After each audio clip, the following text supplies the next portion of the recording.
you don't solve the reactivity.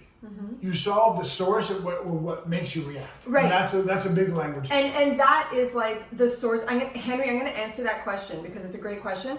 But it really comes down to that's a great. I agree. Yeah, it's a simple answer. It really comes down to the core of what is that unconscious story. And can I be just blunt, forthright, and give you guys all a fast track? It's a self-worth story. Yeah, that's the over-under. Why did you find yourself overthinking? Because you had self-doubt. Why did you have self-doubt? Because there was an insecurity somewhere back there. Why did I get so reactive hormonally? Because I had a massive story in our relationship from aeons of being a people pleaser, right? It all came down to me protecting and guarding that unconscious story that was actually driving. So that's the reason when in this hormone program, when I'm teaching the women about reactivity, everybody wants to be so quick to change the outcome of the intervention of the reactivity, right? Without recognizing that the work that has to be done is really at the core of what is driving the reason you're reactive in the first place. I've always loved the way you teach that the reactivity, in my case, the procrastination, was 100 miles an hour. Right. I was already going down the street fast. Absolutely. That's the result. Right. And at that point, it's hard to change it. It's hard to change the course. Completely. But if you start to increase your awareness, especially look at the way we teach Bound Nature. It presents itself in four ways. What you say to yourself in your head, i.e. your internal language, your behavioral profile, your emotional profile, and your physical symptoms. Right.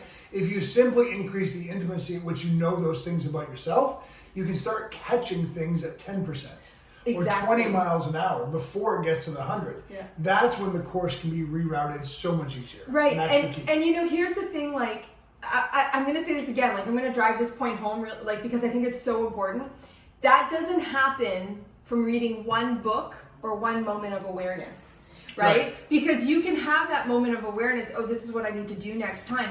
But awareness is an ongoing process. The thing is that when you have that awareness, you become more unconsciously competent. Yes. At which is the goal. Perfect example. Yesterday, I wasn't thinking about, am I hormonal today? My brain I just noticed I have this sensitivity to noise. Boom, I clearly know it, right? So it's about learning to become more accustomed and more in tune with that, which happens day by day for the rest of your life. Because who I am now is not going to be who I am in 2 months from now or 3 months from now. And everybody is we always say this, everybody gets it. You cannot stop exercising and eating healthy and expect that you're still going to have the stellar health and fitness that you want.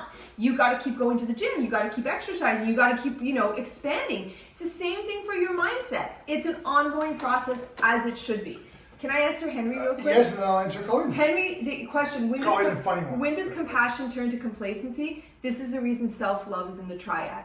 This is the reason, because I was the queen of turning compassion to complacency, because I wouldn't put myself as a priority, and therefore I wouldn't actually monitor, am I being walked on? Am I being treated badly by my friends, my relationships, etc.? So that's the answer, the simple answer, which is why we started with self-love. I also want to add, he added a follow-up, which was contempt, complacency or contempt. So if Carrie is hormonal, and she issues self-love and compassion, and word extends that compassion to me, but I don't receive it. Right. I get mad at her for ruining my day, right? She's getting contempt for me at that point. Right? And so that's when self-awareness, again, has to be increased to recognize it's a two-way street. So that was well said. Colleen Danielson,